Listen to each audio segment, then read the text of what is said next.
Hello दोस्तों, आप सभी का स्वागत है एसएसजी गुरुकुल प्लेटफॉर्म पे। जैसा कि आप सभी को पता है कि रेलवे भर्ती बोर्ड ने अपना जो कैलेंडर है वो जारी कर दिया है।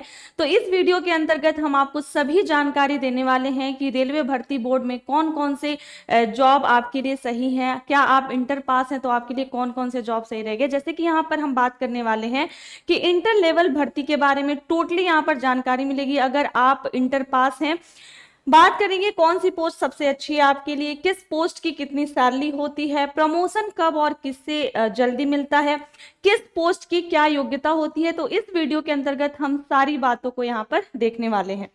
अगर हम बात करते हैं रेलवे भर्ती बोर्ड की, तो रेलवे भर्ती बोर्ड ने अपना एक कैलेंडर जारी किया था, जिस नोटिफिकेशन में उन्होंने ये बताया था कि जनवरी से मार्च के बीच में एएलपी का जो आपका वैकेंसी है वो रिलीज हो जाएगा। अप्रैल से जून के बीच में टेक्नीशियन का जो वैकेंसी है वो रिलीज हो जाएगा, और जुलाई से सितंबर के बीच में आपका नॉन टेक्निशियल पॉपुलर कैटेगरी यानी कि एनटीपीसी की जो वैकेंसी है वो रिलीज हो जाएगी, जिसमें एनटीपीसी के अंतर्गत आपका ग्रेजुएट लेवल 4, 5 और 6। बात करते हैं नॉन टेक्निकल पॉपुलर कैटेगरी, जिसमें आपका अंडर ग्रेजुएट यानी कि 12th पास लेवल 2 और 3 के बारे में बताया गया है।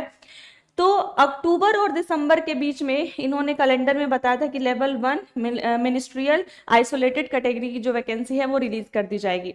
जैसा इन्होंने बोला था उस वादे के अनुसार इन्होंने ये वादा अपना पूरी तरह से कंप्लीट किया, यानी कि 10 अप्रैल को एक नोटिस आता है रेलवे भर्ती बोर्ड के द्वारा, और उसमें ये सारी जानकारी दी जाती है। इस जानकारी के माध्यम से ये बताया जाता है कि यहाँ पर बात करते हैं एनटीपीसी ग्रेजुएट या under graduate level, paramedical category, level 1 या मिनिस्ट्रियल आइसोलेटेड कैटेगरी, सभी की वैकेंसीज के बारे में यहाँ पर बातें की गई हैं।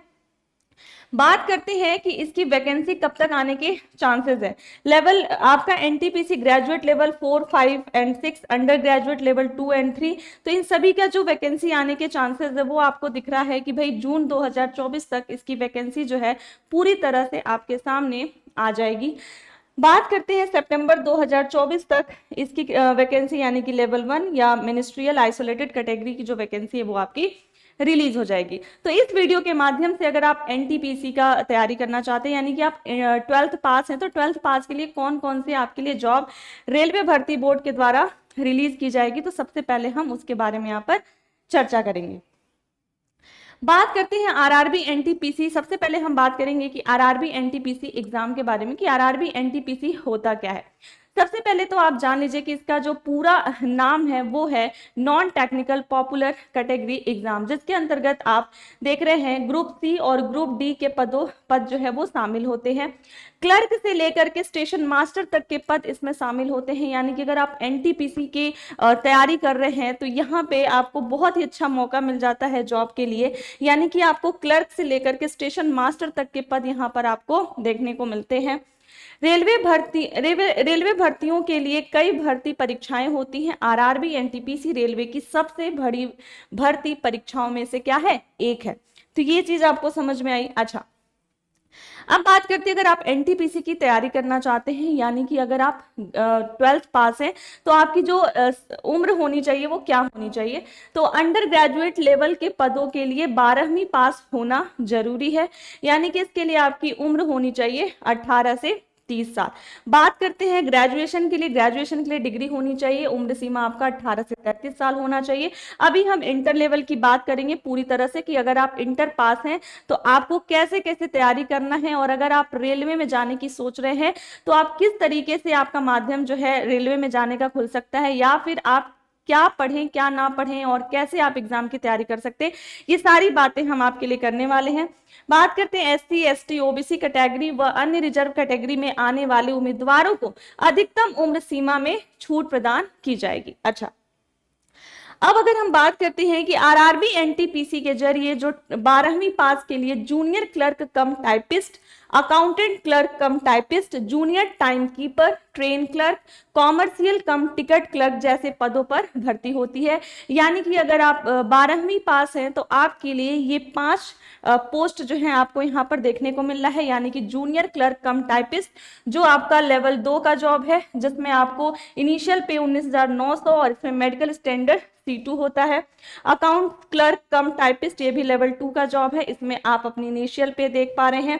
बात करते हैं जूनियर टाइम कीपर की, तो ये भी लेवल 2 का जॉब है। इसमें भी आप सैलरी इनिशियल देख पा रहे हैं 19,900, और इसमें जो मेडिकल स्टैंडर्ड है वो क्या है, C2 है। अच्छा, बात करते हैं ट्रेन क्लर्क की, ये भी लेवल 2 का जॉब है 19,900, और इसका जो मेडिकल स्टैंडर्ड है वो A3 है। कॉमर्शियल कम टिकट क्लर्क, ये आपका लेवल 3 का जॉब होता है, जिसमें 21,700 इसका इनिशियल पे है, और B2 इसका मेडिकल स्टैंडर्ड है।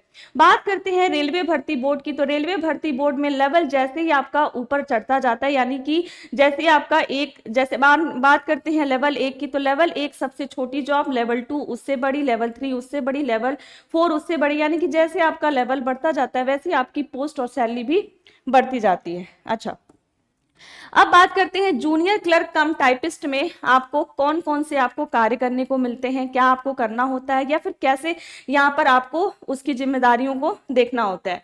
जूनियर क्लर्क कम टाइपिस्ट सीनियर क्लर्क की सहायता के लिए जिम्मेदार होता है, साथ ही उन्हें लैंग्वेज में प्रोफिशिएंसी होनी चाहिए और टाइपिंग की अच्छी स्पीड होनी चाहिए, यानी कि टाइपिंग बहुत ज्यादा जरूरी है। इसके अलावा उनके वर्क प्रोफाइल में डेटा अपडेशन भी शामिल है। जूनियर क्लर्क सह टाइपिस्ट से जब आपका प्रमोशन होगा तो आप पहुंच जाओगे वरिष्ठ क्लर्क सह टाइपिस्ट तक का आपको प्रमोशन देखने को इसमें मिलेगा। अच्छा, बात करते हैं सेकंड अकाउंट क्लर्क कम टाइपिस्ट के बारे में कि ये क्या होता है। अकाउंट क्लर्क कम टाइपिस्ट जूनियर अकाउंट असिस्टेंट के अधीन कार्य करते हैं या वित्त और लेखा विभाग में काम करते हैं। इसका काम ड्यूटी प्राप्तियों और खर्च से जुड़े लेन देन की आंतरिक जांच बनाए रखना होता है। वे डेटा अपडेशन और विभाग के अन्य संबंधित कार्यों के लिए भी जिम्मेदार होते हैं। तो अकाउंट क्लर्क कम टाइपिस्ट का ये काम होता है। बात करते हैं तीसरे पोस्ट की, जिसमें आपको जूनियर टाइम कीपर की पोस्ट देखने को मिलती है। Junior time keeper railway time network के साथ तालमेल बिठाकर काम करने के लिए जिम्मेदार माने जाते हैं। वह ट्रेनों के समय का रिकॉर्ड रखने के लिए जिम्मेदार होते हैं कि ट्रेनों का समय का जो रिकॉर्ड होता है कि ट्रेन कब आएगी, कब जाएगी, किसका क्या समय है। बात करते हैं जूनियर टाइम कीपर से आप सीनियर टाइम कीपर ग्रेड 2 और सीनियर टाइम कीपर ग्रेड 1 तक का आपको प्रमोशन इसमें देखने को मिलता है, और जैसे जैसे आपका प्रमोशन होता है आपकी सैलरी भी हाइक होती जाती है, इंक्रीज होती जाती है। ट्रेन क्लर्क की बात करते हैं तो रेलवे यार्ड में प्रत्येक ट्रेन में बैगों की संख्या की आप जांच करने के लिए ट्रेन क्लर्क जिम्मेदार माने जाते हैं। उनसे वाहन मार्गदर्शन दस्तावेज तैयार करने की अपेक्षा की जाती है। वे ट्रेन की स्थिति का रिकॉर्ड भी रखते हैं और रेलवे नेटवर्क टर्मिनल में जानकारी फीड करते हैं। साथ ही सामान संबंधित रिकॉर्ड भी इनके पास होता है। इनकी जो प्रमोशन होती है, जैसे आप देख पा रहे हैं, ट्रेन क्लर्क से आप वरिष्ठ ट्रेन क्लर्क और साथ ही मुख्य ट्रेन क्लर्क में आपका जो प्रमोशन है वो आपको इसमें देखने को मिलता है। अब बात करते हैं आपका कॉमर्शियल कम टिकट क्लर्क के माध्यम की पोस्ट की, तो यहाँ पर कह रहा है वे यूटीएस या सीआरएस के माध्यम से टिकट जारी करते हैं, सामान या पार्सल की बुकिंग का रिकॉर्ड बनाए रखते हैं। कॉमर्शियल कम टिकट क्लर्क सीआरएस और यूटीएस के माध्यम से टिकट जारी करने के लिए जिम्मेदार माने जाते हैं। वाणिज्यिक सह टिकट क्लर्क से इनका जो आपका प्रमोशन होता है वो होता है वरिष्ठ वाणिज्यिक सह टिकट क्लर्क, साथ ही मुख्य वाणिज्यिक सह टिकट क्लर्क, उसके बाद आप लास्ट में डिप्टी स्टेशन मास्टर बन करके वहां से रिटायरमेंट लेंगे। तो इस वीडियो के माध्यम से मैंने आपको रेलवे भर्ती बोर्ड, अगर आप 12th पास हैं तो आपके लिए मैंने पूरी जानकारी यहाँ पर आपको बताई है। अगर आप रेलवे की तैयारी, रेलवे में आप भर्ती लेना चाहते हैं या फिर आप एनटीपीसी की तैयारी कर रहे हैं या आप इंटर पास हैं, तो आपके लिए सबसे अच्छा मौका है एसएसजी गुरुकुल से तैयारी करने का। एसएसजी गुरुकुल के ऐप को अभी डाउनलोड करें और जा करके वहां पे रेलवे की यानी कि आपके लाइक जो भी वहां पे बैचेस हैं उसको आप देख करके पढ़ सकते हैं। और आज के लिए बस इतना ही था। इस वीडियो के माध्यम से मैं आपको ये बताना चाहती थी कि जो 12वीं पास स्टूडेंट हैं वो एनटीपीसी के लिए कैसे तैयार कर सकते हैं अपने आप को और कैसे पढ़ाई कर सकते हैं। तो आज की वीडियो में बस इतना ही था। मिलते हैं आपसे नेक्स्ट वीडियो में, तब तक के लिए बाय बाय, टेक केयर, धन्यवाद, बाय बाय।